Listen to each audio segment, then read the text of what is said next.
అవినాష్ రోహిణి వీళ్ళందరి వల్ల వీళ్ళిద్దరు డామినేషన్ వల్ల ఎంటర్టైన్మెంట్ లోని టేస్టీ తేజ 7 అంతా 8 లో అసలు కనిపించలేదు, కొంచెం డౌన్ అయ్యింది. అదొక పెద్ద మైనస్ గేమ్ తేజకి. నేను ఒప్పుకుంటా దాన్ని, అది మైనస్ గా నేను తీసుకోనన్నా. ఎందుకు అంటే 7 లో నేను ఇందాకే చెప్పాను, ఫస్ట్ నాది, దాని తర్వాత బోలే గారిది యాడ్ అయ్యింది. ఓకే, కానీ బోలే గారిది సపరేట్ ట్రాక్, నాది సపరేట్. ఆ పరంగా ఎంటర్టైన్మెంట్ జనాలకి ఇచ్చాం, అది ఏదో విధంగా వాళ్ళకి నచ్చింది.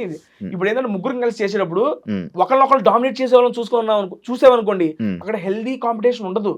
అరే ఆయన చేస్తున్నారు, ఆయన కన్నా మనం చేసేయాలరా, ఆమె చేస్తున్నా ఆమె మనం చేసేయాలి అన్న ఆలోచన పొరపాటున వచ్చింది అనుకోండి, ఆ హెల్దీ కాంపిటీషన్ ఉండదు, హెల్దీ స్కిట్స్ రావు, జనాలకు కూడా అంత హెల్దీ అనిపించదు. దాంట్లో కూడా ఎంటర్టైన్మెంట్ చేస్తే జెన్యూన్ గానే చేయాలి.